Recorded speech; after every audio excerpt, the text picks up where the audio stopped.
through this documentation, we'll come to know that how many classes have been developed.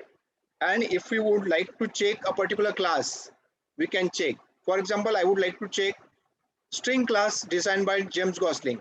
How many methods are there? What are their parameters? What are their return type? So what I will do here, Control F, string,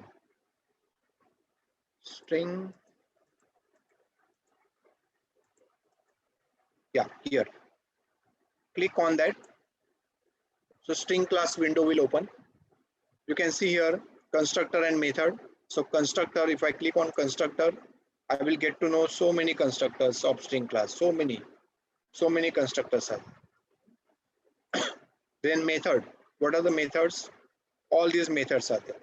They've got their argument, return type. And if I would like to know detail about that method, actually method is there.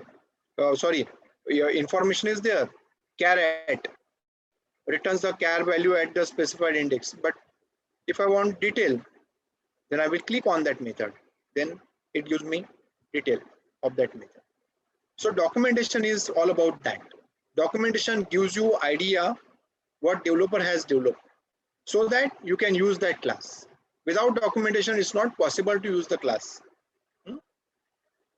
So that's why this documentation is very, very important. You all download today this documentation and unzip inside your C or D or E. At the time of practical exam also, documentation is, you can refer documentation. That is allowed. So it is that important. Okay. So now, look at that string class once again.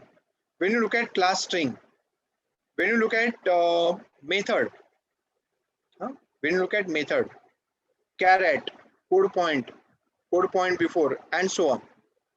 Now, when you look at caret, what is you are thinking? You say that caret is a method of string which accepts int and which returns char. That means while calling caret, I can pass integer and I will get character. That means you come to know what you can do on that class by looking at these methods. By looking at these methods, their argument, their return type, you get the idea what you can do on that class. And this is what is nothing but abstraction. So abstraction is achieved through documentation.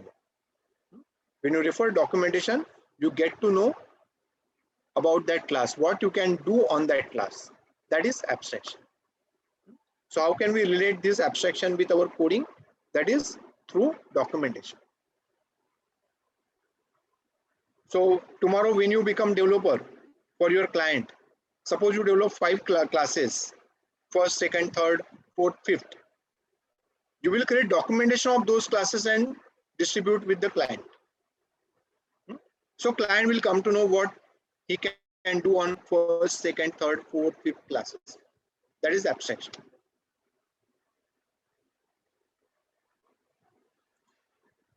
Yeah, Java docs clear? Java documentation clear? Yes, sir. That gives you idea what you can do on the class, and that is what is abstraction.